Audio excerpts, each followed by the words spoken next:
Existe un lugar en Japón donde convergen tres fuerzas que la historia moderna no puede reconciliar completamente: la geografía, la psicología colectiva y el peso del silencio institucional.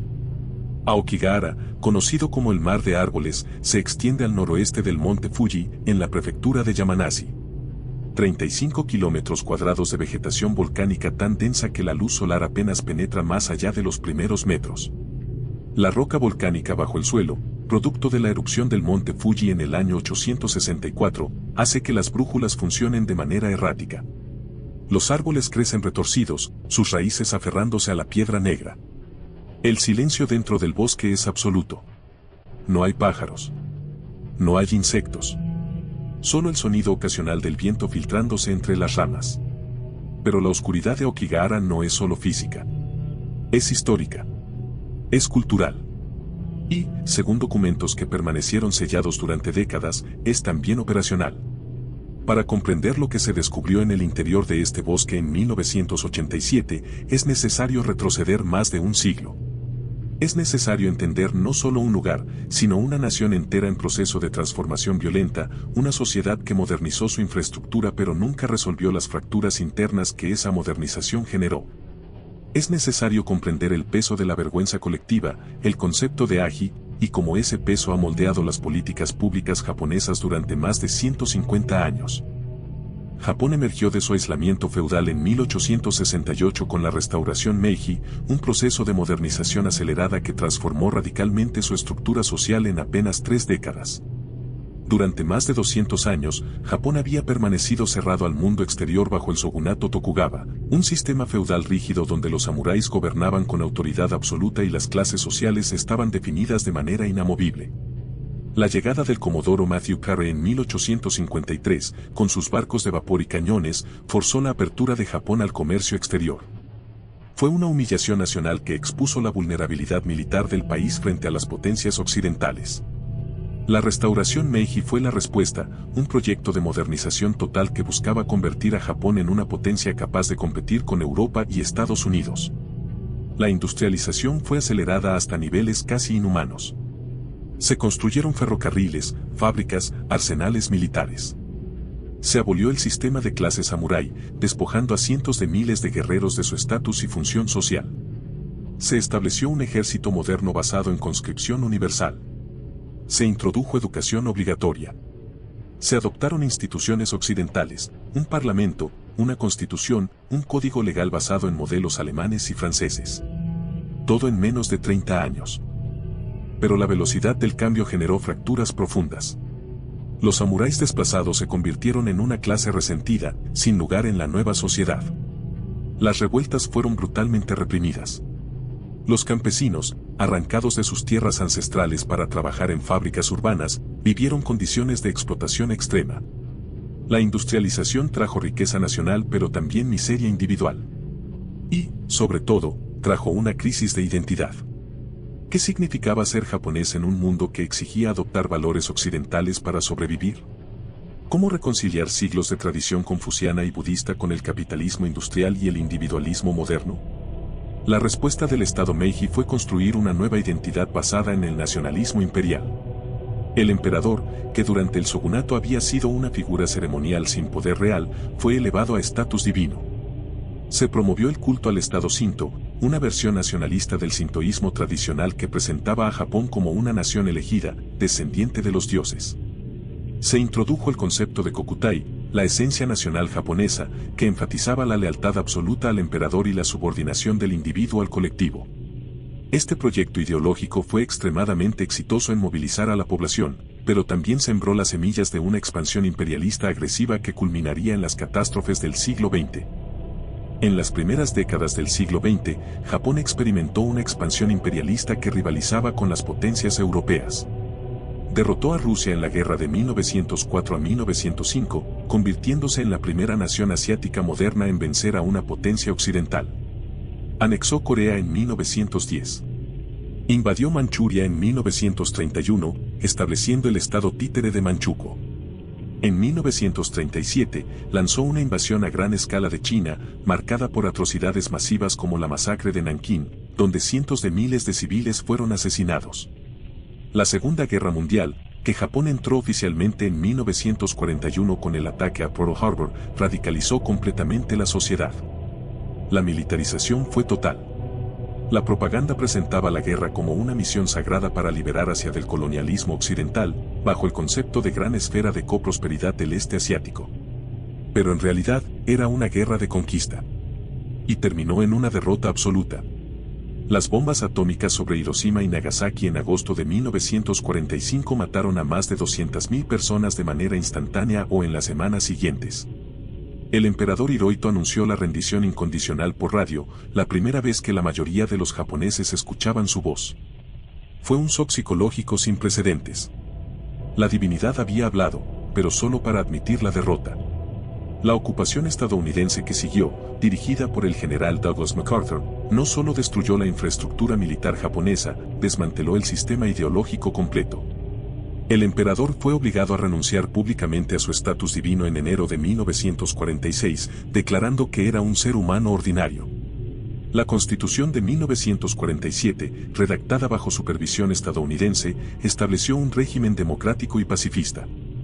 El artículo 9, que prohibía a Japón mantener fuerzas militares ofensivas, fue impuesto como garantía de que el país nunca volvería a amenazar la paz regional. Para muchos japoneses, estas reformas fueron percibidas como imposiciones externas, una humillación adicional a la derrota militar. Durante la ocupación, que se extendió hasta 1952, las fuerzas aliadas implementaron reformas políticas, económicas y sociales masivas. Se disolvieron los Zaibatsu, los conglomerados industriales que habían alimentado el esfuerzo bélico. Se redistribuyeron tierras a campesinos. Se introdujeron derechos laborales. Se legalizó la actividad sindical. Se promovió la educación democrática. Pero estas transformaciones, aunque progresistas en teoría, generaron desplazamientos brutales. Millones de japoneses repatriados de antiguas colonias en Corea, Manchuria, Taiwán y el sudeste asiático llegaron a un país devastado, sin recursos, sin vivienda, sin identidad clara. Las ciudades estaban en ruinas. La economía, colapsada. El hambre, generalizada. Y sobre todo esto pesaba la vergüenza colectiva. El concepto de Aji, la vergüenza pública que resulta de fallar en cumplir expectativas sociales, se instaló como una sombra permanente sobre la reconstrucción nacional. Japón había fallado. Había perdido la guerra. Había traicionado su propia mitología de invencibilidad. ¿Cómo recuperarse de eso? ¿Cómo reconstruir no solo edificios, sino la psique colectiva de una nación? La respuesta fue el trabajo. El milagro económico japonés de los años 50 y 60 es celebrado internacionalmente como un ejemplo de resiliencia. En apenas 2 décadas, Japón pasó de ser un país devastado a convertirse en la segunda economía mundial. Las tasas de crecimiento económico superaban el 10% anual. Las exportaciones de productos electrónicos, automóviles y acero inundaron los mercados globales. Empresas como Sony, Toyota, Honda y Panasonic se convirtieron en símbolos de innovación y calidad. Los Juegos Olímpicos de Tokio en 1964 fueron presentados como la gran inauguración de un Japón nuevo, moderno, próspero. Pero pocos documentos oficiales mencionan el costo psicológico de ese milagro. La obsesión por la productividad se convirtió en una forma de redención colectiva. Trabajar hasta el agotamiento era visto como deber patriótico. El término karoshi, muerte por exceso de trabajo, se acuñó para describir un fenómeno cada vez más común, empleados que colapsaban en sus escritorios, víctimas de ataques cardíacos o derrames cerebrales después de jornadas laborales de 14, 16, incluso 20 horas diarias. La presión social por cumplir expectativas grupales, el concepto de armonía colectiva, operaba como mecanismo de represión emocional. Hablar de problemas personales, de salud mental, de desesperación, se consideraba una forma de ruptura del orden colectivo. El suicidio, paradójicamente, se toleraba más que la expresión pública del sufrimiento. Había precedentes históricos. El seppuku, el suicidio ritual samurái, había sido glorificado durante siglos como acto de honor. Aunque oficialmente abolido, la idea de que la muerte voluntaria podía ser una respuesta legítima a la vergüenza personal persistía en el inconsciente cultural. Las tasas de suicidio, que ya eran altas históricamente, comenzaron a escalar de manera alarmante durante las décadas de posguerra. Y fue en ese contexto, durante los años 60, cuando Okigahara comenzó a adquirir su reputación más oscura. La novela de Seicho Matsumoto, Kuroi Hukayo Torre de Olas Negras, publicada en 1960, narra la historia de dos amantes que deciden morir juntos en Aokigahara. La obra se convirtió en un fenómeno cultural masivo, vendiendo millones de copias. Matsumoto era conocido por sus novelas policiales y su estilo realista, lo que le daba credibilidad a su descripción del bosque como lugar idóneo para un final definitivo. Según algunos investigadores, la novela funcionó como un manual no intencional. A partir de su publicación, los reportes de personas que ingresaban al bosque y no regresaban comenzaron a multiplicarse de manera exponencial. Las autoridades locales, inicialmente desconcertadas, implementaron patrullas discretas. Los trabajadores forestales comenzaron a encontrar cuerpos con regularidad. Algunos habían muerto por ahorcamiento, otros por sobredosis de medicamentos. Muchos llevaban cartas de despedida. Algunos dejaban objetos personales cuidadosamente organizados, zapatos alineados, billeteras con documentos de identidad, fotografías familiares. Era como si Aokigahara se hubiera convertido en un espacio ritual, un lugar donde la muerte podía ser ordenada, controlada, digna. Pero algo más profundo estaba ocurriendo. Aokigahara no era solo un destino elegido por individuos desesperados. Se estaba convirtiendo en un símbolo, en un punto de confluencia de algo que el Estado japonés no quería nombrar públicamente, la fractura interna de su sociedad moderna. El bosque era el espejo oscuro del milagro económico. Mientras Tokio brillaba con Nians y prosperidad, Aokigahara recibía a quienes habían quedado fuera de ese progreso, a quienes no podían soportar la presión, a quienes preferían la extinción al fracaso visible. Los gobiernos sucesivos de posguerra, dominados por el Partido Liberal Democrático desde 1955, priorizaron la estabilidad económica y la cohesión social superficial. El concepto de wa, la armonía grupal, se promovió como valor supremo, pero a menudo operaba como mecanismo de represión emocional. No se hablaba de salud mental en términos modernos. Los trastornos psicológicos eran estigmatizados como debilidad de carácter. Las personas que sufrían depresión, ansiedad o crisis existenciales eran vistas como cargas para sus familias y empresas. Buscar ayuda profesional era admitir públicamente un fracaso personal. Y Aokigahara se convirtió en el destino no oficial de quienes elegían esa salida. El bosque ofrecía algo que la sociedad japonesa no ofrecía: anonimato. Dentro de Aokigahara, nadie te juzgaba. No había testigos. No había expectativas que cumplir. Solo silencio y oscuridad. En 1970, el gobierno de la prefectura de Yamanashi creó un departamento específico para monitorear el bosque. Oficialmente, su función era conservación forestal y prevención de incendios. Pero documentos internos sugieren que su creación respondía principalmente a la preocupación por el número creciente de muertes. Los registros oficiales de ese departamento son incompletos, con años enteros sin datos publicados. Cuando se publican estadísticas, son deliberadamente vagas, aproximadamente 30 cuerpos encontrados este año, sin detalles sobre identidades, métodos o circunstancias. Lo que sabemos proviene de informes filtrados y testimonios de trabajadores forestales que, bajo condición de anonimato, han hablado sobre lo que realmente se encontraba allí. No solo cuerpos. También objetos personales abandonados en cantidades inquietantes, mochilas llenas de ropa, tiendas de campaña montadas pero vacías, cuerdas colgando de árboles sin nadie al final, notas escritas en papel empapado por la lluvia. Campamentos improvisados donde personas parecían haber pasado días, quizás semanas, antes de tomar una decisión final. Y en algunos casos, estructuras que no tenían explicación natural, marcas en árboles dispuestas en patrones geométricos, piedras apiladas formando círculos, objetos enterrados deliberadamente. Los trabajadores forestales desarrollaron protocolos no oficiales. Nunca entraban solos al bosque. Siempre llevaban cuerdas de colores brillantes para marcar su ruta de regreso, porque las brújulas no funcionaban correctamente. Evitaban ciertas áreas donde la concentración de hallazgos era particularmente alta. Y nunca, bajo ninguna circunstancia, tocaban objetos personales sin guantes. No por razones sanitarias, sino por algo más difícil de articular. Había una sensación, compartida por muchos, de que Aokigahara no era solo un bosque. Era un repositorio de energía humana final, de decisiones irreversibles, de desesperación concentrada. Los años 70 también trajeron cambios políticos significativos. Japón enfrentó la crisis del petróleo de 1973, que desaceleró temporalmente el crecimiento económico. Las protestas estudiantiles y laborales, que habían sido intensas durante los 60, fueron gradualmente reprimidas o cooptadas. El Estado japonés desarrolló sofisticados mecanismos de control social que no dependían de represión violenta, sino de integración corporativa. El sistema de empleo vitalicio, donde las grandes empresas contrataban empleados directamente de la universidad y los mantenían hasta la jubilación, creó lealtades institucionales profundas. Los sindicatos, en lugar de ser fuerzas revolucionarias, se convirtieron en socios negociadores que priorizaban la estabilidad sobre la confrontación. Pero este sistema también generó una nueva forma de presión. Si tu identidad estaba completamente ligada a tu empresa, perder el empleo significaba perder tu razón de existir. Si tu valor como persona se medía por tu productividad, cualquier disminución en rendimiento era una amenaza existencial. Y cuando la economía comenzó a mostrar signos de fragilidad en los años 80, esas presiones se intensificaron.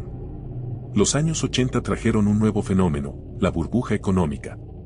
Japón se convirtió en la segunda economía mundial. Tokio lucía como la ciudad del futuro. Los rascacielos competían en altura y diseño futurista.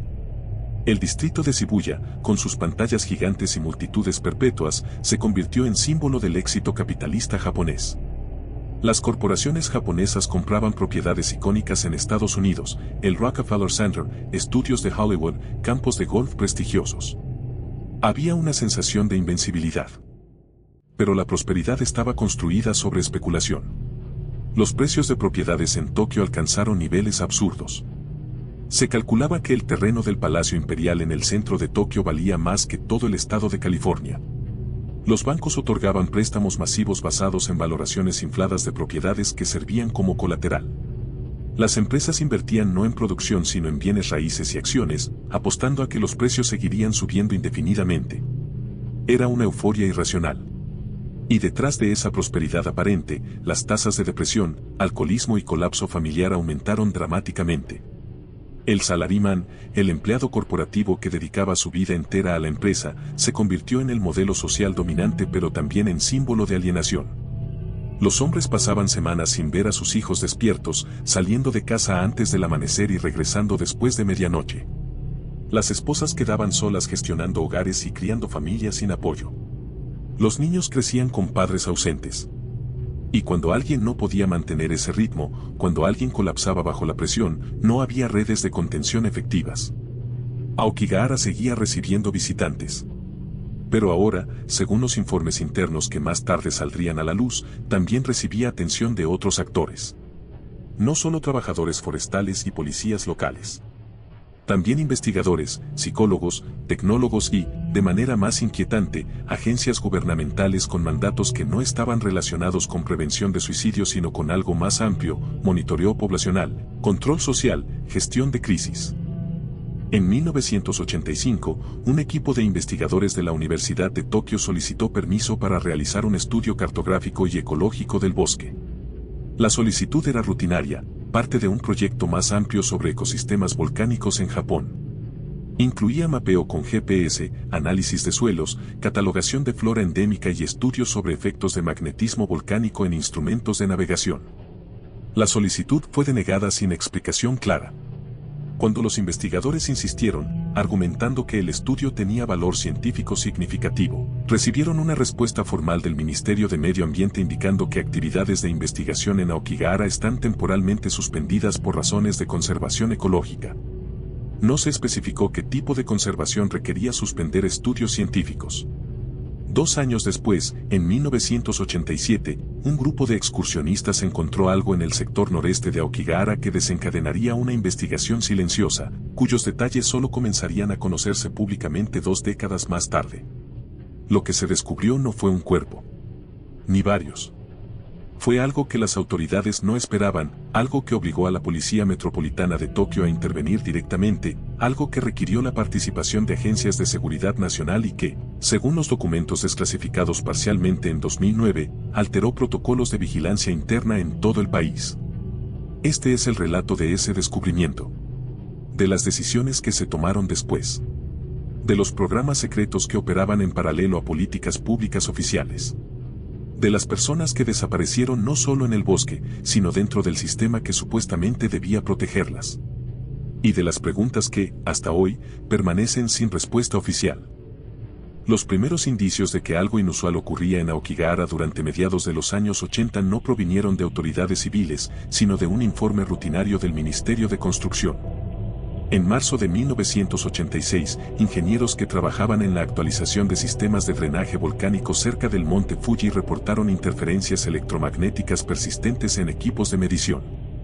Los dispositivos GPS, que en esa época comenzaban a usarse en operaciones topográficas civiles, mostraban desviaciones inexplicables al acercarse al borde noreste del bosque. Las lecturas saltaban varios metros de un momento a otro. Los satélites parecían perder señal en áreas específicas. Los ingenieros asumieron inicialmente que se trataba de efectos naturales del magnetismo volcánico, conocido por afectar brújulas en la región. Pero cuando compararon sus lecturas con datos históricos de la zona, descubrieron algo extraño. Las interferencias no habían existido en mediciones previas realizadas en los años 70. Algo había cambiado en la última década. El informe técnico, clasificado como anomalía menor de equipo, fue archivado sin seguimiento oficial. Pero uno de los ingenieros, un hombre llamado Tanaka que se jubilaría años después, guardó copias de los datos. En una entrevista realizada en 2010, Tanaka declaró: "Sabíamos que algo no cuadraba. Las interferencias eran demasiado localizadas, demasiado consistentes para ser fenómenos naturales aleatorios. Parecían emanar de puntos específicos dentro del bosque, como si hubiera fuentes activas de algún tipo. Pero cuando sugerí investigar más a fondo, me dijeron que no era prioridad. El proyecto de drenaje estaba en otra área, así que simplemente ajustamos nuestras rutas y seguimos adelante". 3 meses después, en junio de 1986, un grupo de geólogos de la Agencia Meteorológica de Japón solicitó acceso a Aokigahara para instalar sismógrafos de nueva generación. El monte Fuji, aunque inactivo desde su última erupción en 1707, seguía siendo monitoreado constantemente por su potencial destructivo. Un temblor significativo, una acumulación de presión magmática, cualquier señal de reactivación volcánica podía tener consecuencias catastróficas para la región más poblada de Japón. Los sismógrafos modernos permitirían detección temprana de microtremores que indicaran actividad profunda. La solicitud fue aprobada, pero con una condición inusual: los equipos debían instalarse solo en el perímetro sur y oeste del bosque.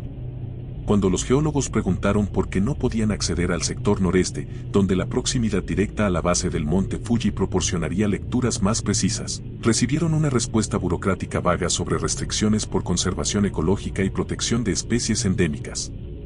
Los geólogos, aunque sorprendidos, no insistieron. Tenían suficientes ubicaciones alternativas para cumplir sus objetivos científicos. Ninguno de ellos sabía entonces que ese sector ya estaba bajo vigilancia discreta de otra agencia. Documentos desclasificados en 2014 revelaron que la Agencia de Policía Nacional había establecido una zona de observación especial en Aokigahara a partir de 1984, 2 años antes de estos incidentes. La justificación oficial era prevención y respuesta a actividades suicidas, pero el alcance real de las operaciones iba mucho más allá. En agosto de ese mismo año, un trabajador forestal de Yamanashi, que prefirió identificarse solo como K en una entrevista realizada en 2011, declaró haber visto vehículos gubernamentales no marcados ingresando al bosque durante la noche. No eran patrullas forestales regulares. Esas las conocía todas. Eran camionetas negras con placas oficiales de Tokio, escoltadas por personal que no portaba uniformes identificables. Entraban por rutas de acceso restringidas, las que solo los guardabosques conocíamos. Lo vi 3 veces en un periodo de 2 meses, siempre entre medianoche y las 3 de la mañana. K, movido por curiosidad y también por preocupación profesional de que hubiera actividades no autorizadas en su área de trabajo, siguió discretamente uno de esos vehículos hasta un claro profundo dentro del bosque. Tuve que caminar casi 2 kilómetros fuera de cualquier sendero marcado. El vehículo llegó a un área donde nunca habíamos hecho trabajos forestales. Había un claro natural rodeado de árboles muy viejos. Y ahí estaban descargando equipos. Generadores portátiles, cajas metálicas grandes, antenas parabólicas plegables, contenedores que parecían equipos de telecomunicaciones. Eran al menos 6 personas trabajando de manera coordinada, como si hubieran hecho esto antes. K observó durante casi 1 hora desde una distancia segura. Vio cómo instalaban los generadores, conectaban cables, ensamblaban estructuras metálicas que parecían soportes para antenas. No escuchó ninguna conversación clara, pero notó que usaban linternas con filtros rojos, el tipo que usan militares para mantener visión nocturna. Cuando terminaron la instalación, cubrieron todo con lonas camufladas que se mezclaban con la vegetación circundante. Luego se marcharon. Al día siguiente, K reportó lo visto a su supervisor, el jefe de guardabosques de la prefectura. La reacción fue inmediata y sorprendente. Mi supervisor se puso pálido. Me preguntó si había hablado con alguien más sobre esto. Le dije que no. Me ordenó, no me pidió, me ordenó que no comentara nada con nadie, ni con otros guardabosques ni con mi familia. Me dijo que lo que había visto era parte de operaciones oficiales clasificadas y que hacer preguntas o comentarios podría meterme en problemas serios. 2 días después me reasignaron a otra área de trabajo, lejos de Aokigahara. Nunca volví a entrar a ese bosque mientras trabajé para la prefectura. Estos incidentes, aparentemente desconectados, comenzaron a cobrar sentido solo después del 14 de abril de 1987. Ese día, 3 excursionistas experimentados de Osaka decidieron adentrarse en Aokigahara siguiendo una ruta poco transitada que aparecía en mapas topográficos antiguos de los años 50. Los 3 eran miembros de un club de montañismo universitario, Hiroshi, estudiante de ingeniería mecánica de 23 años, Keiko, estudiante de biología de 22 años, y Masato, estudiante de historia de 24 años. Los 3 tenían experiencia significativa en excursionismo de alta montaña, habían escalado varias cumbres en los Alpes japoneses y conocían protocolos de seguridad en terrenos difíciles. Su intención era documentar la flora endémica del bosque para un proyecto de investigación universitaria sobre biodiversidad en ecosistemas volcánicos. Llevaban equipos profesionales, cámaras fotográficas, dispositivos GPS, brújulas de respaldo, mapas topográficos detallados, cuerdas de marcación, equipos de primeros auxilios y provisiones para 2 días. Entraron al bosque alrededor de las 8 de la mañana, siguiendo una ruta que Masato había trazado basándose en mapas históricos que sugería la existencia de formaciones rocosas interesantes en el sector noreste.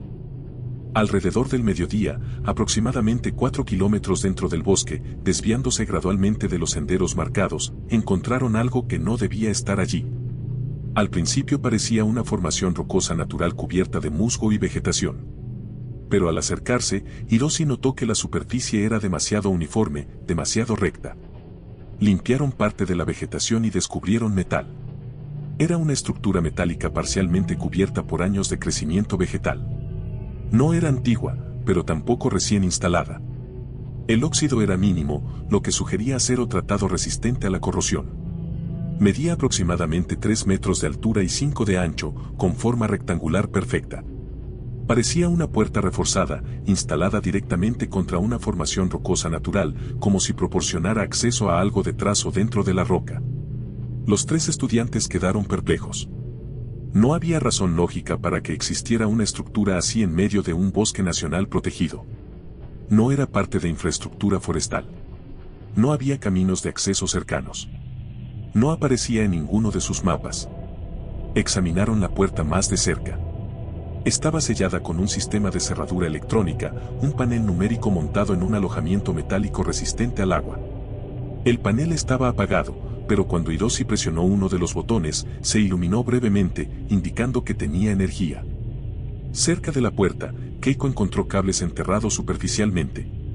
Los descubrió por accidente al tropezar con una raíz que en realidad era un cable grueso cubierto por hojas y tierra. Siguieron el trazado del cable. Se extendía hacia el interior del bosque, siguiendo una línea casi recta. Marcaron su posición GPS y decidieron investigar más. Y encontraron algo más perturbador, carteles discretos en japonés, montados en postes bajos casi completamente ocultos por vegetación. El texto era directo: área restringida, Ministerio de Interior, prohibido el paso, violadores serán procesados. Los carteles estaban hechos de metal esmaltado resistente a la intemperie, claramente diseñados para durar años. Pero lo más extraño era su ubicación: estaban posicionados de manera que solo serían visibles para alguien que ya hubiera penetrado profundamente en el bosque, no en el perímetro donde servirían como advertencia efectiva. Masato tomó fotografías detalladas de todo: la puerta, el panel electrónico, los cables, los carteles. Hiroshi registró las coordenadas GPS exactas en su dispositivo. Keiko intentó seguir el trazado completo de los cables para determinar hasta dónde se extendían. Después de unos 100 metros, los cables conducían a un segundo punto de descubrimiento que dejó a los tres completamente desconcertados. Era una caseta de vigilancia camuflada. Pequeña, no más de 2 metros cuadrados, construida con materiales que la hacían prácticamente invisible a distancia. Estaba pintada con patrones que imitaban corteza de árbol y musgo. El techo estaba cubierto con vegetación real que había comenzado a crecer sobre la estructura. Si no hubieran estado siguiendo los cables deliberadamente, nunca la habrían encontrado. La puerta de la caseta estaba entreabierta. Masato, con precaución, la empujó completamente. El interior estaba vacío de personal, pero no abandonado. Había una silla plegable, una mesa pequeña con equipos de comunicación, una radio de banda ancha, un sistema de grabación de audio, auriculares. Los equipos estaban apagados pero conectados a baterías industriales que aún mostraban carga. En un estante había termos de café vacíos, envolturas de comida recientes, una linterna. Alguien había estado allí hacía poco. Sobre la mesa encontraron algo que transformó su perplejidad en genuina inquietud: registros escritos a mano en un cuaderno estándar. Las entradas estaban organizadas por fecha, la más reciente de apenas 3 días atrás. Cada entrada incluía una hora, un código alfanumérico de 6 caracteres y anotaciones breves: actividad en sector 7, negativa, contacto visual zona 12, interceptado, señal detectada punto 3, seguimiento iniciado. El lenguaje era deliberadamente críptico, pero claramente operacional. Y había un mapa. Un mapa detallado del bosque Aokigahara, mucho más preciso que cualquier mapa público disponible. Mostraba senderos no marcados, formaciones rocosas, áreas de vegetación densa, fuentes de agua. Y sobre ese mapa, marcados con puntos rojos numerados, había 17 ubicaciones específicas. La puerta metálica que habían descubierto estaba marcada como punto 11. La caseta de vigilancia donde ahora estaban era punto 11A. Había 16 puntos más distribuidos por todo el bosque. Hiroshi tomó fotografías del cuaderno, del mapa, de los equipos. Keiko copió a mano algunos de los códigos alfanuméricos más recientes en su propio cuaderno.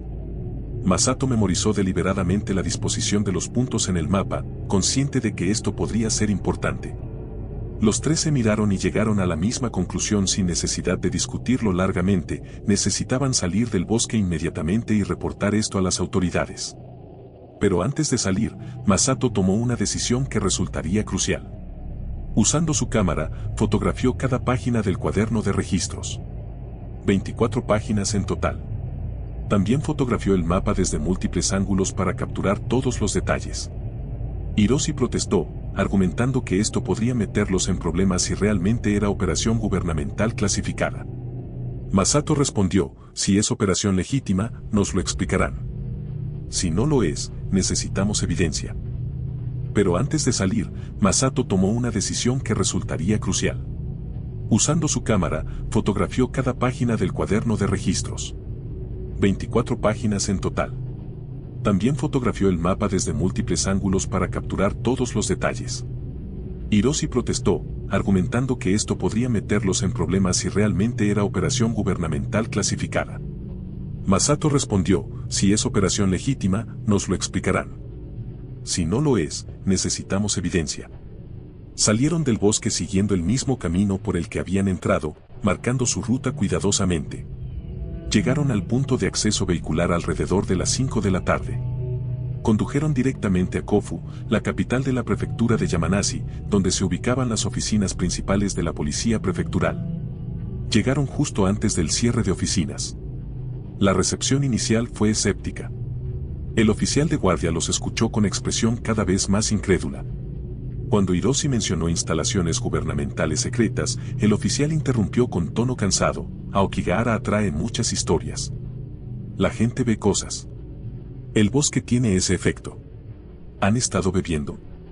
Keiko, visiblemente molesta, colocó la cámara sobre el escritorio. Tenemos fotografías. Coordenadas GPS. Documentos escritos. Queremos presentar un informe formal. El cambio en la actitud del oficial fue inmediato. Llamó a su superior.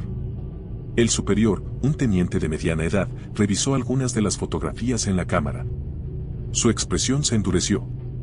Hizo una llamada telefónica, hablando en voz baja. Luego pidió a los 3 estudiantes que lo acompañaran a una sala de interrogatorios privada.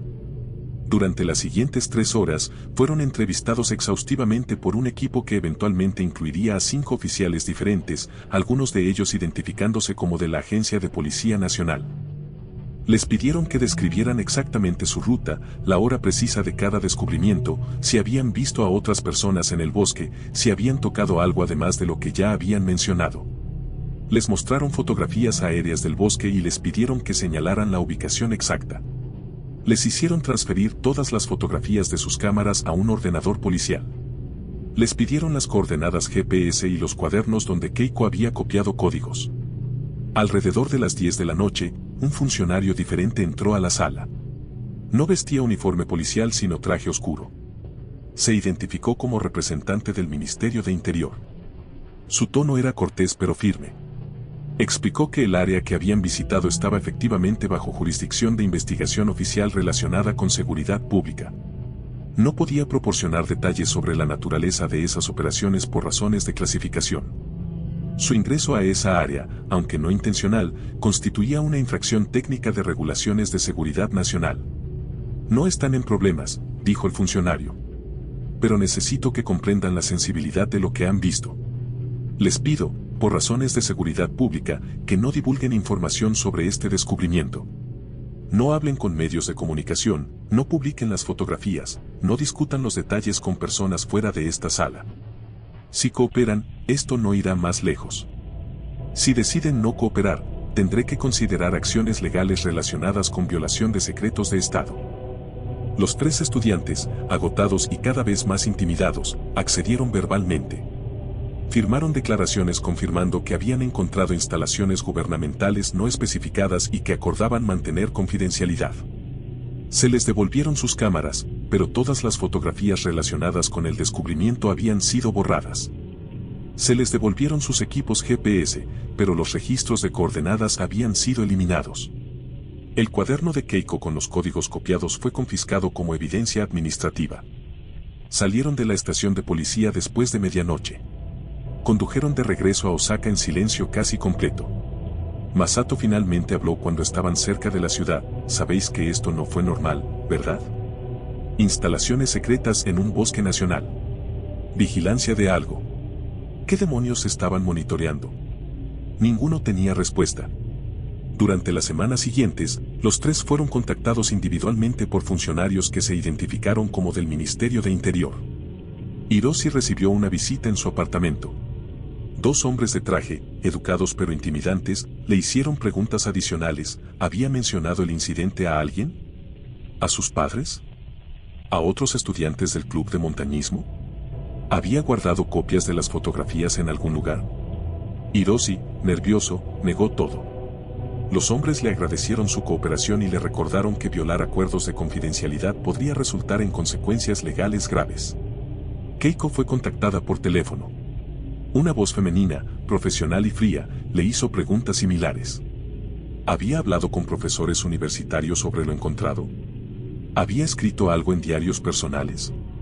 ¿Había mencionado los códigos alfanuméricos a alguien? Keiko, cada vez más asustada, también negó todo. La llamada terminó con una advertencia: es en su mejor interés mantener este asunto privado. Por su propio bienestar. Masato fue el único que había tomado precauciones antes de ir a la policía.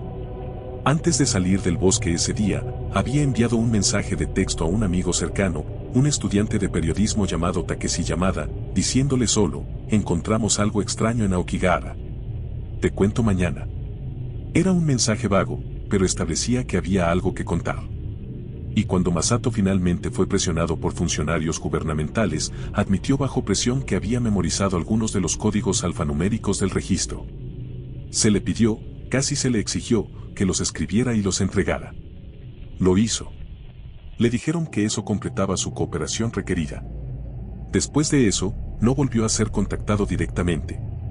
Pero Masato había tomado otra precaución que no reveló. Antes de entregar sus fotografías a la policía esa noche, durante los breves minutos que estuvo solo en el baño de la estación, había enviado por correo electrónico las fotos más importantes a una cuenta de correo secundaria que raramente usaba. Era una época anterior a smartphones, cuando las cámaras digitales usaban tarjetas de memoria que podían conectarse a ordenadores. Masato había encontrado un ordenador público en un pasillo de la estación y, mientras sus compañeros estaban siendo interrogados, hizo la transferencia rápida. Días después, Masato contactó a Takeshi Yamada. Se reunieron en un café alejado de la universidad, lejos de lugares donde pudieran ser reconocidos. Masato le contó todo: el descubrimiento, las instalaciones, los documentos, la presión policial, las visitas posteriores. Y le mostró las fotografías que había logrado preservar. Yamada, que trabajaba para un semanario independiente con reputación de investigar temas controvertidos, inmediatamente comprendió la magnitud de la historia.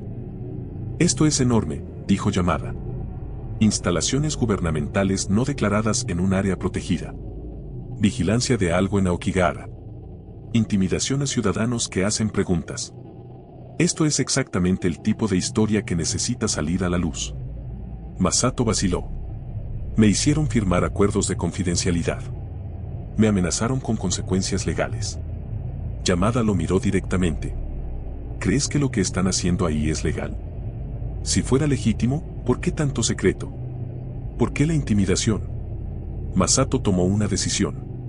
Le dio a Yamada copias de todas las fotografías que había preservado. Le proporcionó todos los detalles que recordaba. Le dio permiso para publicar la historia, pero bajo una condición: su identidad y las de sus compañeros debían permanecer completamente anónimas. Yamada aceptó. Durante las siguientes 2 semanas, Yamada investigó. Solicitó entrevistas con la Agencia de Policía Nacional, que fueron rechazadas.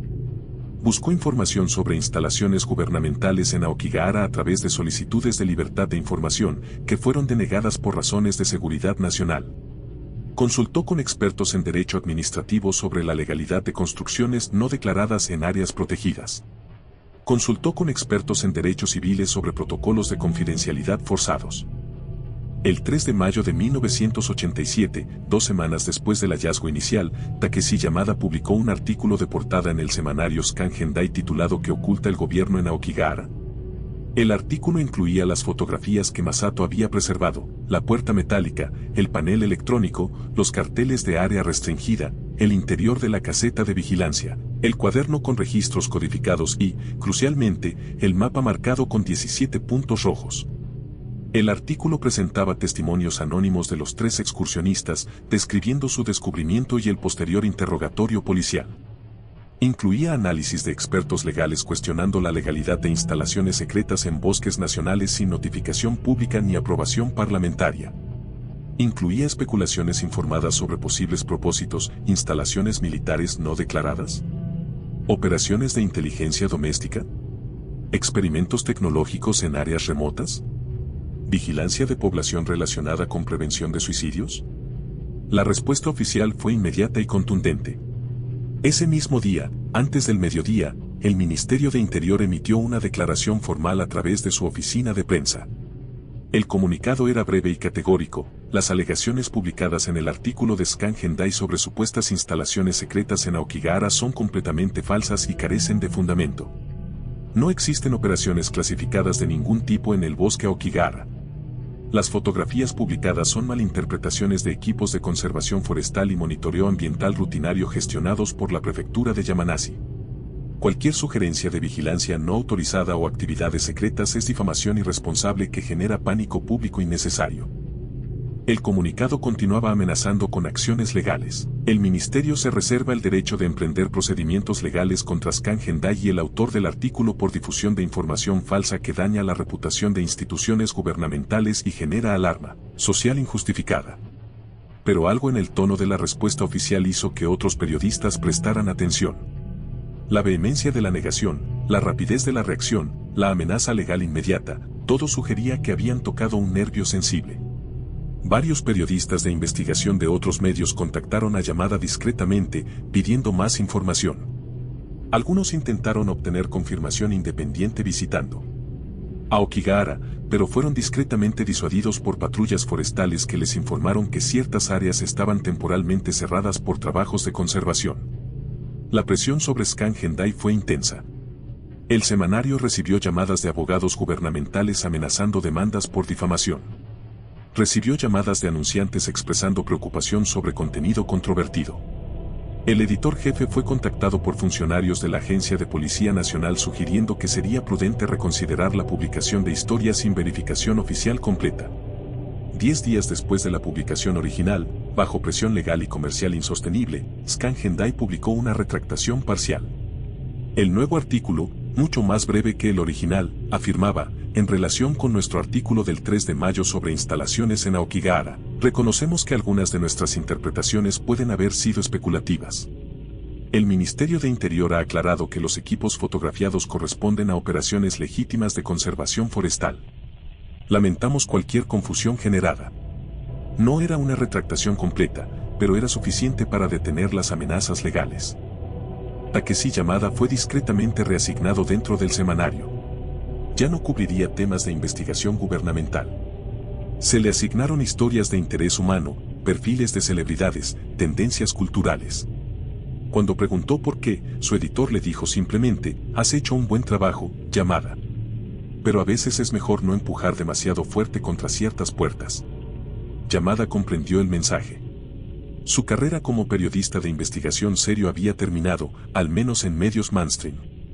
Los 3 excursionistas originales, Hiroshi, Keiko y Masato, dejaron de hablar públicamente del incidente. Hiroshi se graduó y aceptó un trabajo corporativo en Nagoya, alejándose completamente de cualquier actividad relacionada con exploración o activismo. Keiko completó su maestría en biología y se mudó a Hokkaido para trabajar en investigación marina, lo más lejos posible de Aokigahara. Masato, el más afectado psicológicamente por la experiencia, desarrolló ansiedad severa. Abandonó sus estudios de historia, pasó 2 años sin dirección clara y eventualmente encontró trabajo en una biblioteca municipal en Kioto, donde podía estar rodeado de libros pero sin tener que hacer preguntas peligrosas. Y Aokigahara volvió al silencio público. Los carteles de prevención de suicidio continuaron su trabajo visible. Las patrullas forestales continuaron encontrando cuerpos. Los medios continuaron publicando historias ocasionales sobre el bosque de los suicidios, siempre desde ángulos humanos o psicológicos, nunca tocando lo que podría estar operando en las sombras. Pero algo había cambiado fundamentalmente. El artículo de Yamada, aunque oficialmente retractado, circuló en copias fotocopiadas entre estudiantes universitarios, activistas de derechos civiles y periodistas independientes. Las fotografías, aunque removidas de la publicación oficial, fueron preservadas y compartidas discretamente. Y dentro de ciertos círculos, Aokigahara dejó de ser solo el bosque de los suicidios.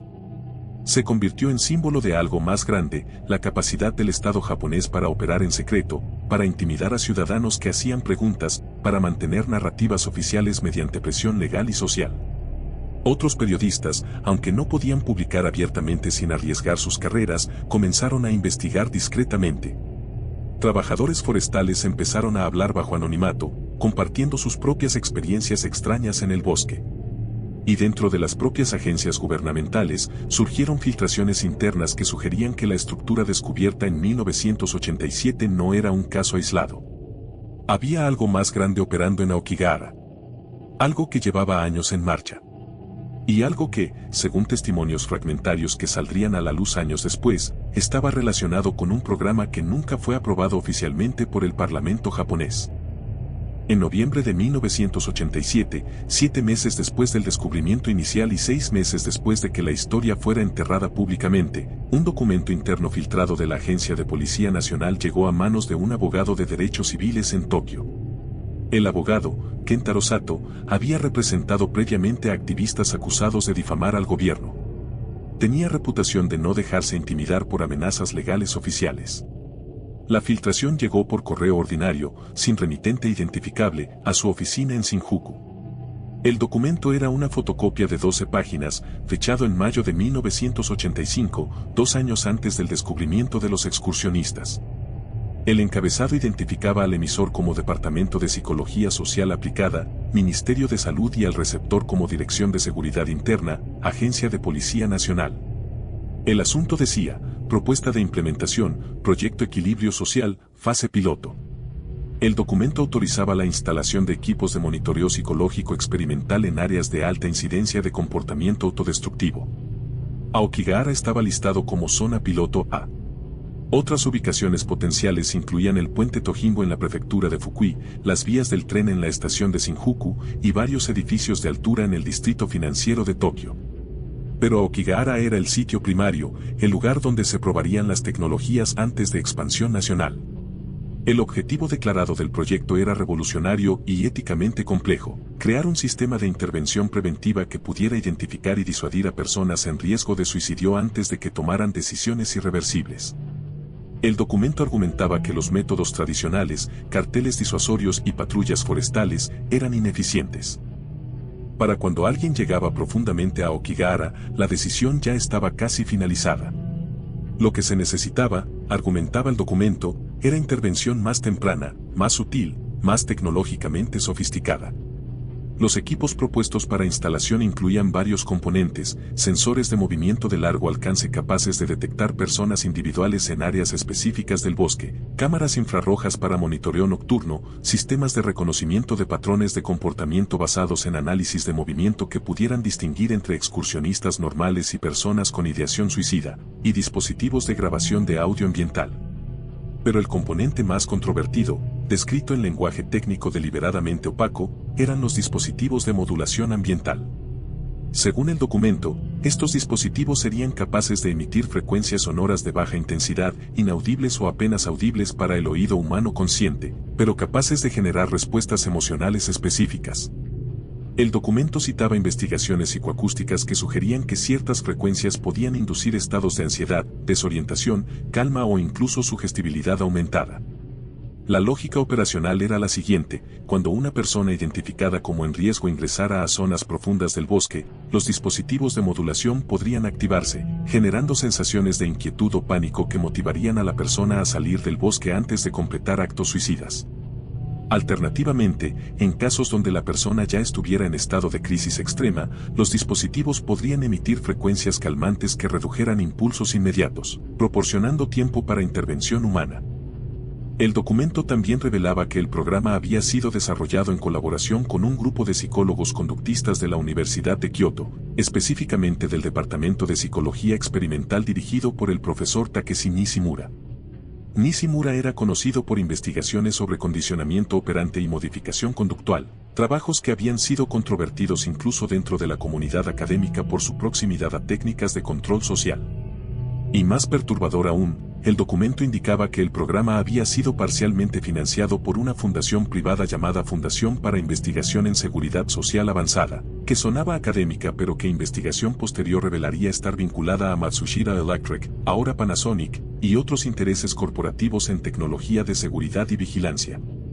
La fundación tenía contratos con el gobierno para desarrollar sistemas de monitoreo urbano, tecnologías de reconocimiento facial y análisis predictivo de comportamiento. El abogado Kentaro Sato, al leer el documento, comprendió inmediatamente las implicaciones legales. Si era auténtico, representaba violaciones masivas de derechos civiles, vigilancia sin consentimiento, experimentación psicológica no autorizada, uso de tecnologías de modificación conductual sin aprobación ética ni parlamentaria. Decidió actuar públicamente. En diciembre de 1987, Sato convocó una conferencia de prensa en su oficina. Distribuyó copias del documento a periodistas seleccionados. Anunció su intención de presentar una demanda colectiva contra el gobierno por violación de derechos civiles constitucionales, específicamente el derecho a la privacidad, el derecho a la dignidad humana y las protecciones contra intervención estatal arbitraria. Argumentó que el proyecto Equilibrio Social, si operaba como describía el documento, representaba una forma de control social orwelliano incompatible con una democracia moderna. La respuesta gubernamental fue nuevamente rápida. El Ministerio de Salud emitió una declaración negando conocimiento de cualquier proyecto Equilibrio Social. Afirmaron que el documento era aparentemente fraudulento, posiblemente creado por grupos extremistas que buscan desacreditar instituciones gubernamentales legítimas. La Agencia de Policía Nacional se negó a comentar, citando políticas de no discutir supuestas operaciones de seguridad, reales o imaginarias. La demanda de Sato fue presentada formalmente en enero de 1988. Pero enfrentó obstáculos inmediatos. Para proceder, necesitaba evidencia física directa de las instalaciones y equipos mencionados en el documento. El gobierno argumentó que sin prueba de que los dispositivos realmente existían, La demanda se basaba en un documento no verificado que podía ser falsificación completa. Los tribunales, aunque simpatizaban con algunas de las preocupaciones de derechos civiles de Sato, finalmente dictaminaron que no podían proceder sin evidencia material. Sato intentó obtener órdenes judiciales para permitir inspecciones independientes de Aokigahara. Las solicitudes fueron denegadas por razones de seguridad nacional y conservación ambiental. Intentó llamar a testigos, trabajadores forestales, los 3 excursionistas originales, cualquiera que pudiera testificar sobre instalaciones extrañas en el bosque. Pero la mayoría se negó a testificar por temor a represalias. Los pocos que estuvieron dispuestos proporcionaron solo testimonios anecdóticos que los tribunales consideraron insuficientes. Para mediados de 1988, la demanda estaba efectivamente muerta. Sato apeló, pero las apelaciones fueron rechazadas. El caso fue cerrado en noviembre de 1988 sin resolución. Sato, aunque derrotado legalmente, continuó investigando privadamente. Acumuló testimonios, documentos adicionales filtrados, evidencia circunstancial. Pero nunca pudo presentar un caso que los tribunales aceptaran procesar completamente. Sin embargo, su trabajo no fue en vano. El documento filtrado circuló ampliamente en círculos académicos y activistas. Grupos de derechos civiles comenzaron a presionar públicamente por mayor transparencia sobre programas gubernamentales de vigilancia. Parlamentarios de oposición hicieron preguntas incómodas durante sesiones de la Dieta sobre presupuestos no explicados y programas no autorizados. El gobierno mantuvo sus negaciones, pero la semilla de duda había sido plantada. Y entonces, en 1990, surgió algo que transformó completamente la narrativa, un testimonio directo de alguien que había trabajado dentro del programa.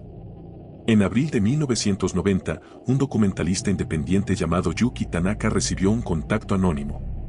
El mensaje, enviado a través de un apartado postal, decía simplemente: trabajé en el proyecto Equilibrio Social. Tengo información que el público debe conocer. Si está interesado en la verdad sobre Aokigahara, encuentre una manera segura de contactarme. Incluía un número de teléfono público y horarios específicos de contacto. Tanaka, que había estado investigando historias sobre vigilancia gubernamental, tomó el riesgo. Llamó al número en el horario indicado. Una voz masculina mayor respondió. Hablaron brevemente, estableciendo términos: anonimato absoluto, ninguna identificación visual, grabación de audio permitida pero sin distribución pública inmediata. El hombre, que se identificó solo como Dr. H, acordó reunirse. La entrevista se realizó en una habitación de hotel anónima en Osaka, mayo de 1990. El Dr. H llegó usando gafas de sol y gorra, medidas rudimentarias pero efectivas. Tenía aproximadamente 60 años, pelo gris, manos de académico. Habló durante 3 horas. La grabación, que se mantendría privada hasta 2003 cuando fue parcialmente publicada en un documental independiente, contiene algunas de las revelaciones más explosivas sobre operaciones gubernamentales secretas en la historia de Japón posguerra. El Dr. H se identificó como psicólogo clínico que había trabajado como coordinador técnico del proyecto Equilibrio Social entre 1984 y 1987. Había sido reclutado por el profesor Nishimura de la Universidad de Kioto, bajo la premisa de participar en investigación innovadora sobre prevención de suicidios. Inicialmente, dijo, el proyecto parecía genuinamente altruista. La idea original era noble, comenzó el Dr. H en la grabación. Japón tenía, y sigue teniendo, uno de los problemas de suicidio más graves del mundo desarrollado. 30.000 personas al año. Familias destruidas. Productividad económica perdida. Trauma social generalizado. La propuesta era usar tecnología para salvar vidas que de otra manera se perderían. ¿Quién podría oponerse a eso? Pero según el Dr. H, lo que comenzó como intervención preventiva se transformó rápidamente en algo más ambiguo. El programa inicial instaló sensores de movimiento y cámaras en Aokigahara durante 1985. Los datos recolectados eran extensos: cuántas personas ingresaban al bosque diariamente, qué rutas seguían, cuánto tiempo permanecían, si salían o no. Descubrimos patrones, explicó el Dr. H. Personas que llegaban temprano en la mañana, que caminaban lentamente, que se detenían frecuentemente, que no llevaban equipo de excursionismo visible. Esos eran perfiles de alto riesgo. Podíamos predecir con aproximadamente 70% de precisión quién estaba en el bosque para morir. El siguiente paso fue desarrollar métodos de intervención. Inicialmente, cuando se identificaba un perfil de alto riesgo, se alertaba a patrullas forestales que intentaban interceptación directa. Pero eso tenía problemas, continuó el Dr. H. Primero, no teníamos suficiente personal para responder a todos los casos. Segundo, muchas personas que eran interceptadas simplemente volvían otro día. No habíamos resuelto el problema subyacente, solo lo habíamos retrasado. Necesitábamos algo más, permanente. Aquí, el Dr. H. hizo una pausa larga en la grabación. Cuando continuó, su voz era más tensa.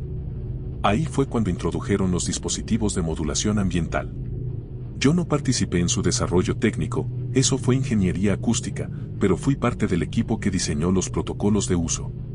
La teoría era que ciertas frecuencias sonoras de baja intensidad podían afectar estados emocionales sin que la persona fuera consciente de la fuente.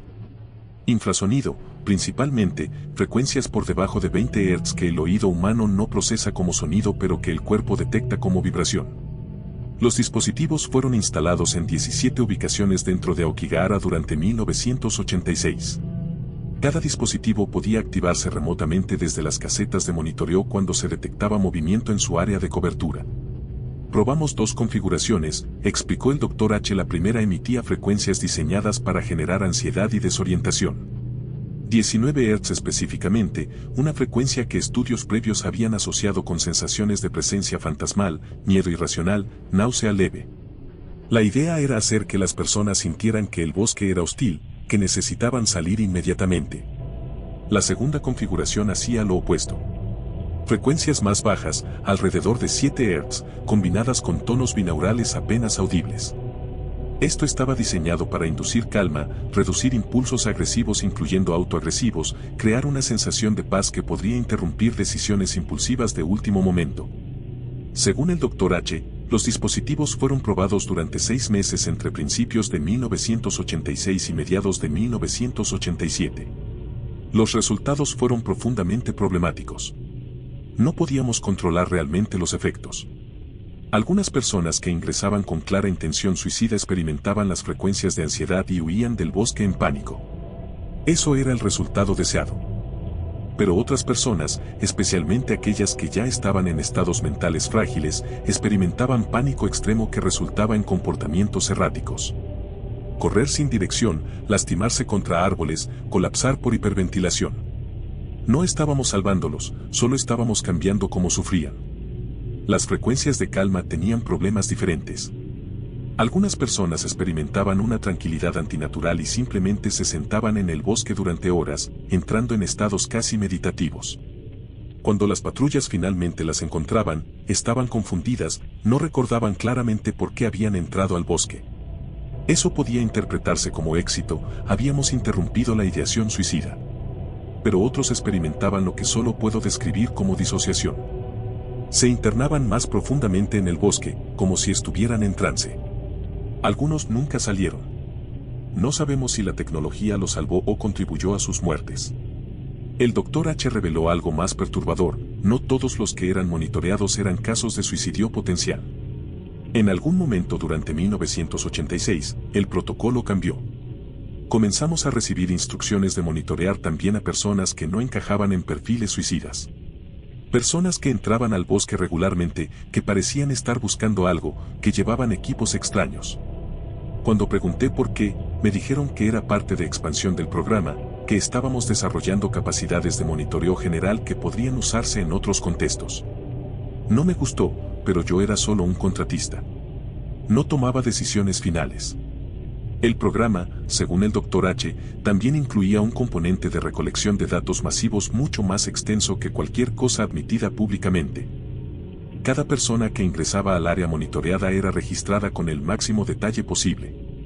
Hora de entrada, duración de permanencia, patrones de movimiento, si venían solos o en grupos, estimaciones aproximadas de edad y género basadas en análisis de video, cualquier comportamiento observable inusual. Toda esa información era digitalizada y centralizada en servidores en Tokio. El objetivo a largo plazo era desarrollar modelos predictivos de comportamiento suicida que pudieran aplicarse fuera de Aokigahara. Querían identificar marcadores conductuales que precedieran actos suicidas, cambios en patrones de movimiento, aislamiento social observable, visitas repetidas a ubicaciones específicas. La idea era eventualmente poder identificar personas en riesgo en entornos urbanos, estaciones de tren, puentes, edificios altos, antes de que llegaran al punto crítico. Aokigahara era solo el prototipo, enfatizó el Dr. H. Era el lugar perfecto para probar tecnología sin escrutinio público. Después de todo, era un bosque asociado con muerte. Nadie cuestionaría la instalación de equipos de monitoreo ahí. Pero el plan real era mucho más grande. Querían una red nacional de vigilancia psicológica.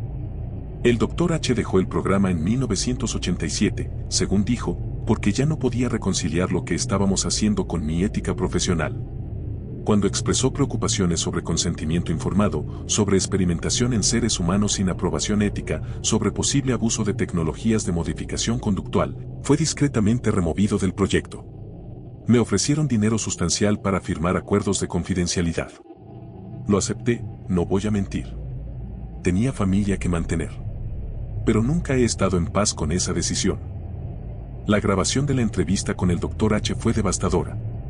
Proporcionaba confirmación directa de testigo interno sobre el proyecto Equilibrio Social, validaba los documentos filtrados previamente y revelaba operaciones incluso más extensas que lo sospechado. Pero también planteaba un problema para el documentalista Yuki Tanaka: cómo usar esta información sin exponer al Dr. H. a represalias.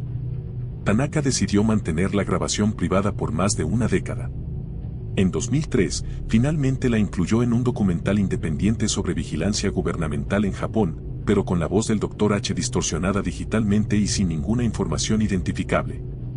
El documental fue distribuido en circuitos universitarios y festivales de cine documental alternativos. Nunca recibió distribución mainstream, pero circuló ampliamente en formatos pirateados. Para entonces, el paisaje había cambiado. El colapso de la burbuja económica en 1991 había traído crisis económica prolongada. Las tasas de suicidio se habían disparado a niveles sin precedentes. La presión pública obligó al gobierno a implementar medidas visibles de prevención. Pero según el Dr. H. y otros informantes que surgieron posteriormente, las operaciones encubiertas en Aokigahara no terminaron. Simplemente se adaptaron. El 20 de marzo de 1995, miembros del culto religioso Aum Shinrikyo liberaron gas sarín en 5 trenes del metro de Tokio durante la hora pico matutina. 13 personas murieron. Más de 1000 resultaron heridas, muchas con daño neurológico permanente. Fue el ataque terrorista más devastador en suelo japonés en la era moderna. El país entró en shock colectivo. La idea de que un grupo interno, formado por ciudadanos japoneses educados incluyendo científicos y profesionales, pudiera perpetrar violencia masiva contra civiles desafió las narrativas nacionales sobre cohesión social y seguridad interna. La investigación posterior reveló que Aum Shinrikyo había estado operando durante años, reclutando miles de miembros, acumulando armas químicas y planeando ataques incluso más ambiciosos. ¿Cómo había fallado el aparato de seguridad japonés en detectar una amenaza tan masiva? Las agencias de inteligencia fueron severamente criticadas. Hubo llamados por reformas profundas en capacidades de vigilancia doméstica. Y fue en este contexto de crisis que el proyecto Equilibrio Social experimentó una transformación significativa. Documentos desclasificados en 2015, 20 años después del ataque, revelaron que agencias antiterroristas adoptaron y expandieron la infraestructura de monitoreo desarrollada originalmente para prevención de suicidios. Un nuevo protocolo fue implementado en Aokigahara, detección de perfiles radicalizados en áreas de crisis personal. La lógica estratégica era perversa pero, desde una perspectiva de seguridad nacional post-Aum, tenía cierta racionalidad interna. Las agencias argumentaban que personas en crisis existencial extrema, dispuestas a terminar con sus propias vidas, podrían ser particularmente susceptibles a reclutamiento por grupos radicales que prometieran propósito trascendente o muerte significativa a través de actos violentos. Aum Shinrikyo había reclutado exitosamente a muchos miembros que estaban experimentando crisis personales, buscando significado, sintiendo alienación de la sociedad mainstream. Aokigahara, donde convergían individuos en los puntos más bajos de sus vidas, donde la desesperación era palpable y concentrada, fue considerado por analistas de seguridad como un campo de reclutamiento potencial.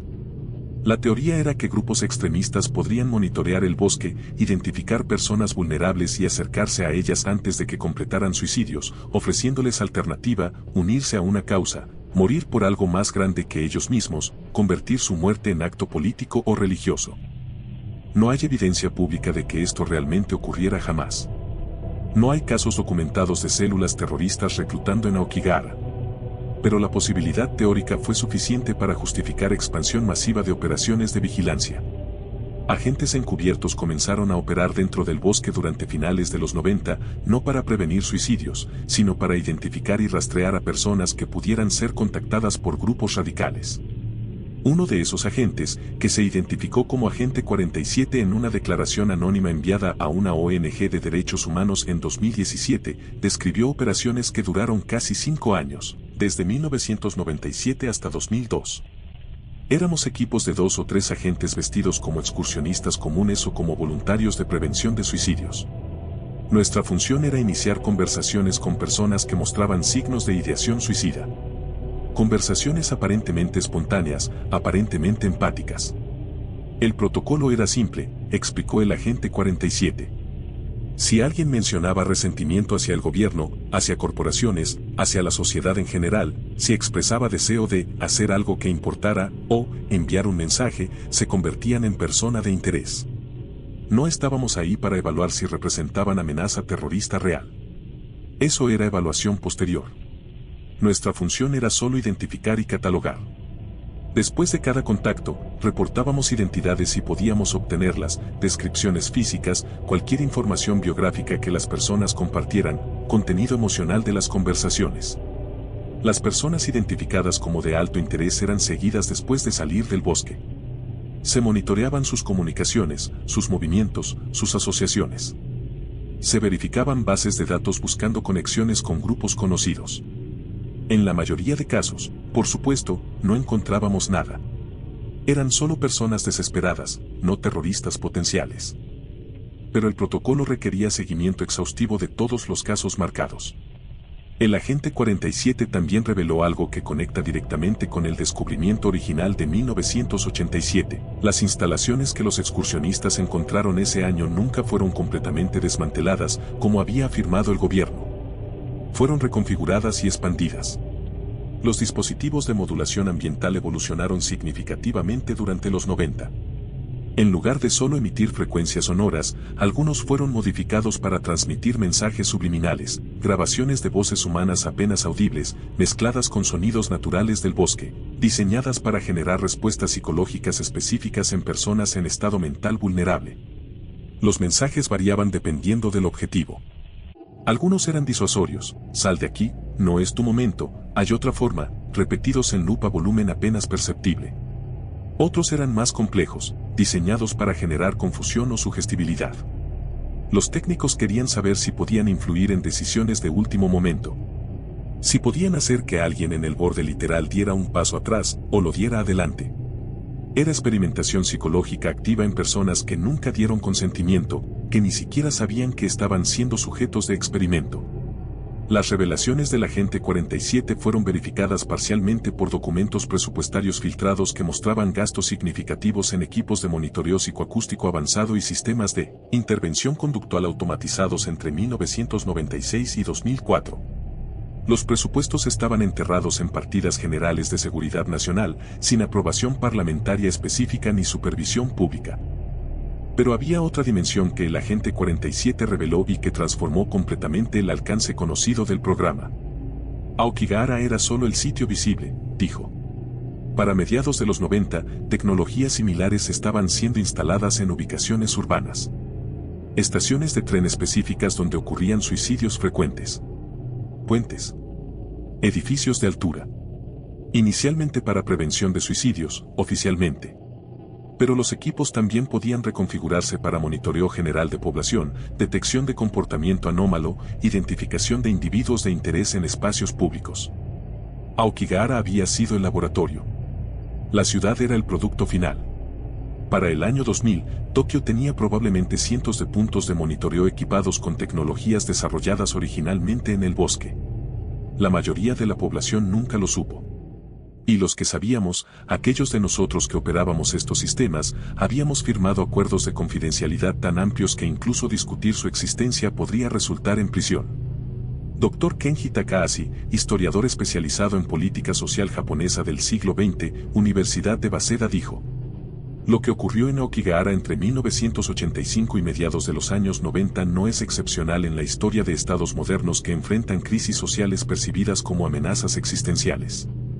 Es parte de un patrón recurrente donde gobiernos, actuando bajo justificaciones de bienestar público o seguridad nacional, implementan programas de control social que trascienden límites éticos y legales establecidos. Podemos trazar paralelos históricos inquietantes. El programa MKUltra de la CIA en Estados Unidos durante los años 50 y 60, donde se experimentó con control mental, drogas psicotrópicas y modificación conductual sin consentimiento. El programa Acoustic Kitty, donde la CIA intentó usar gatos como dispositivos de vigilancia. Los experimentos de Tuskegee, donde se negó deliberadamente tratamiento médico a poblaciones vulnerables para estudiar progresión de enfermedades. La vigilancia masiva de COINTELPRO contra movimientos de derechos civiles y activistas antiguerra. En contexto europeo, los archivos de la Stasi en Alemania Oriental revelaron sistemas de vigilancia psicológica diseñados para generar paranoia, aislamiento y autocensura en poblaciones enteras. La técnica llamada Zersesung, desintegración psicológica, donde el Estado manipulaba sutilmente el entorno de individuos objetivo para inducir colapsos mentales sin violencia física directa. Lo distintivo del caso japonés en Aokigahara es la fusión de justificación humanitaria aparente, prevención de suicidios, con desarrollo de capacidades de control social mucho más amplias. El programa comenzó posiblemente con intenciones genuinas de salvar vidas. Pero una vez que las tecnologías fueron desarrolladas, una vez que la infraestructura fue establecida, una vez que se demostró que modificación conductual sin consentimiento era técnicamente posible, la tentación de expandir su uso para otros propósitos resultó irresistible. Esto plantea preguntas filosóficas profundas sobre autonomía individual versus bienestar colectivo. ¿Tiene el Estado derecho a intervenir en decisiones individuales, incluso decisiones autodestructivas, si tiene capacidad técnica para hacerlo? ¿Dónde está la línea entre protección paternalista y control autoritario? ¿Quién define qué comportamientos son problemáticos y requieren intervención estatal? En contexto japonés, estas preguntas tienen resonancia particular debido al concepto de wa, armonía social, que históricamente ha justificado subordinación del individuo al colectivo. La salud del grupo, la estabilidad social, la productividad nacional, estos valores frecuentemente superan consideraciones de libertad individual. No es coincidencia que un programa como Equilibrio Social surgiera en Japón específicamente.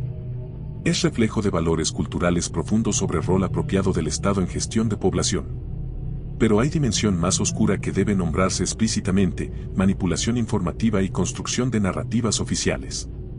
Lo notable del caso Aokigahara no es solo que operaciones secretas ocurrieran, sino cómo fueron negadas, minimizadas y enterradas mediante combinación de negaciones oficiales, presión legal, intimidación a periodistas y control de flujos de información. Cuando el artículo de 1987 expuso las instalaciones, la respuesta no fue transparencia sino supresión. Cuando el documento de 1987 fue filtrado, fue desacreditado como posible falsificación. Cuando testigos internos hablaron, fueron aislados y marginalizados. Este patrón de negación plausible es característico de programas encubiertos estatales en democracias modernas. No hay admisión ni negación categórica definitiva. Hay ambigüedad deliberada que permite mantener operaciones mientras se minimiza responsabilidad política. Hay uso estratégico de clasificación de seguridad nacional para bloquear escrutinio parlamentario y judicial. Hay fragmentación de información donde ninguna agencia individual tiene cuadro completo, permitiendo que todos nieguen conocimiento del programa completo.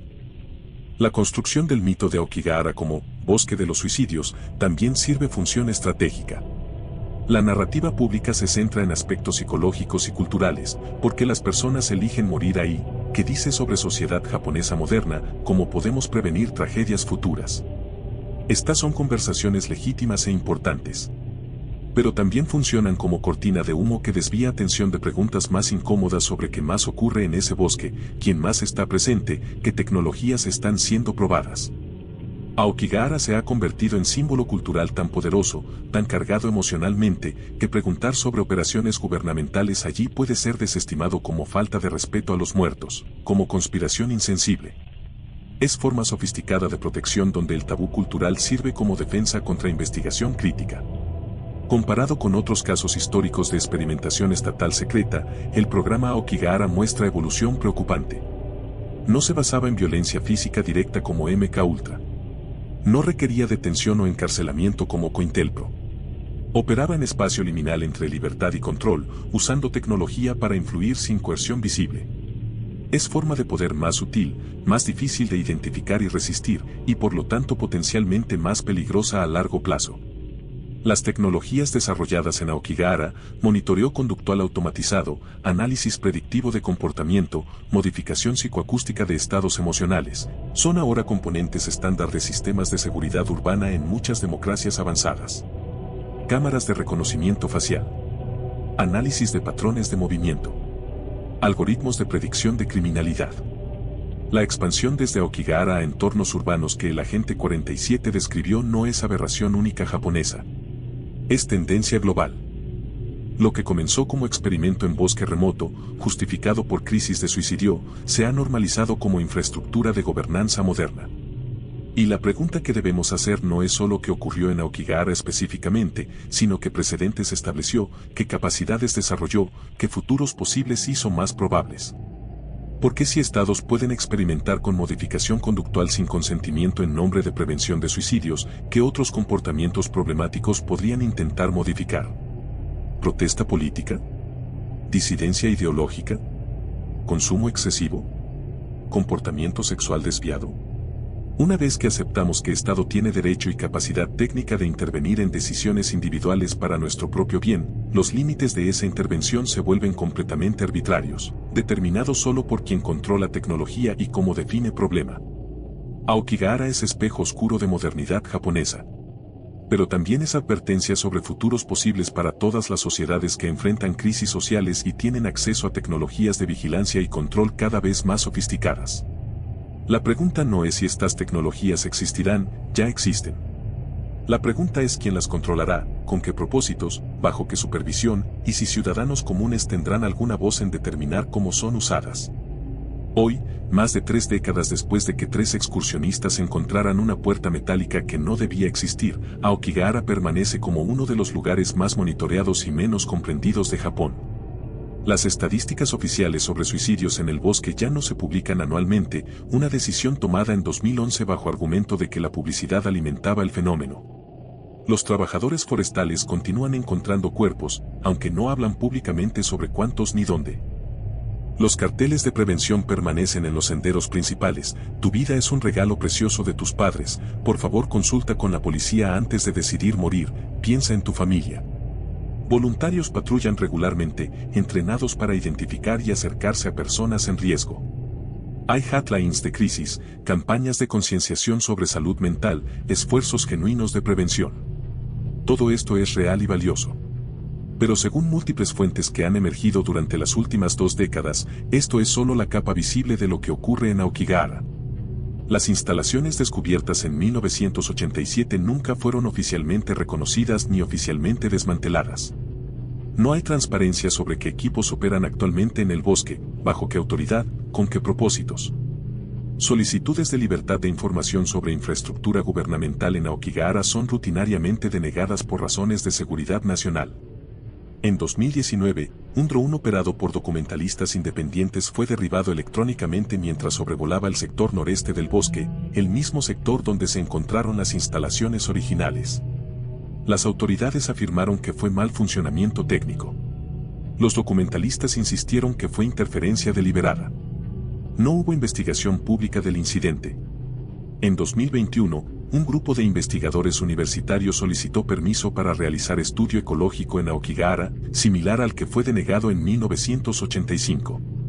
La solicitud fue nuevamente rechazada, esta vez con explicación de que el bosque estaba bajo protección ambiental intensificada que prohibía actividades de investigación no autorizadas por periodo indefinido.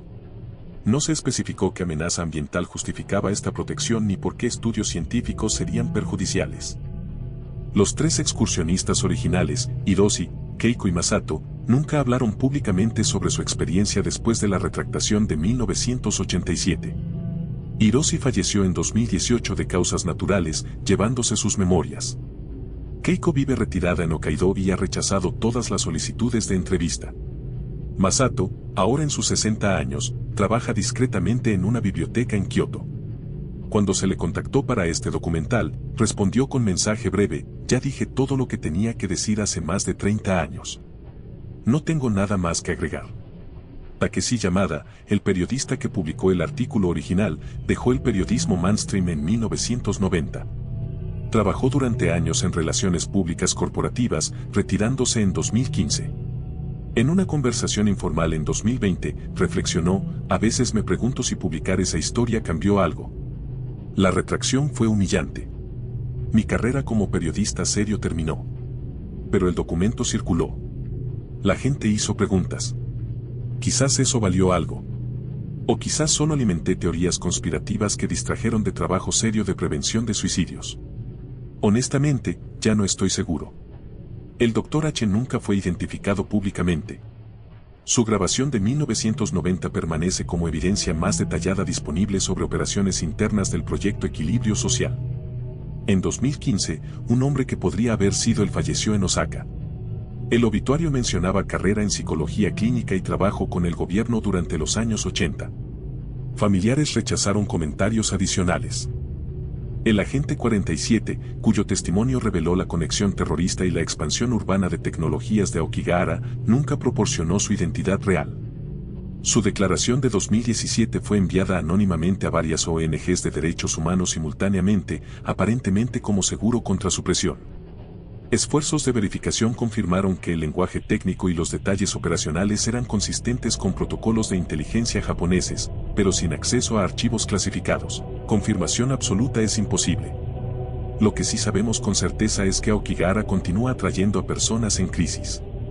Aproximadamente 100 cuerpos son encontrados anualmente según estimaciones extraoficiales, aunque la cifra real podría ser mayor.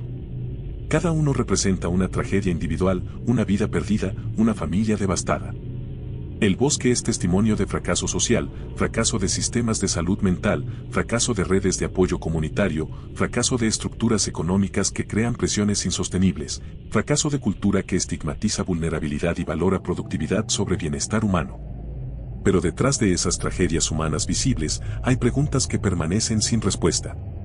¿Qué tecnologías operan actualmente en Aokigahara? ¿Con qué propósitos? ¿Bajo qué autoridad legal? ¿Con qué supervisión parlamentaria o judicial? ¿Los datos recolectados son usados solo para prevención de suicidios o también para otros programas de vigilancia? ¿Las capacidades desarrolladas en Aokigahara han sido expandidas a entornos urbanos como sugirió el agente 47? ¿Existen ahora sistemas de monitoreo y modificación conductual operando en espacios públicos sin conocimiento ciudadano? Estas preguntas no son teóricas. Cada interrogante apunta a un entramado más profundo de vigilancia, poder y control que se extiende más allá del bosque. Lo que en apariencia era un lugar marcado por la tragedia humana se convierte ahora en un laboratorio invisible, donde la tecnología, la observación y las decisiones legales se entrelazan en un escenario que nadie ha presenciado por completo. Los sistemas de monitoreo, supuestamente diseñados para salvar vidas, podrían tener implicaciones mucho más amplias: manipulación de conductas, recopilación de datos masiva y expansión de estas técnicas hacia ciudades y espacios públicos. ¿Qué tanto conocemos realmente de lo que sucede a nuestro alrededor? ¿Qué límites se han cruzado sin que lo notemos? Aokigahara, entonces, no es solo un bosque. Es un espejo de lo que podría estar sucediendo en lugares donde la muerte y el control se encuentran en silencio. Y mientras nos alejamos de sus senderos oscuros, la sensación permanece: algunas verdades no están escritas en ningún documento ni en ningún mapa, y solo aquellos que se atreven a mirar más allá de la niebla pueden imaginar el alcance real de lo que ocurre. El bosque guarda sus secretos, y tal vez, como nosotros, el mundo sigue caminando sin saber que está siendo observado.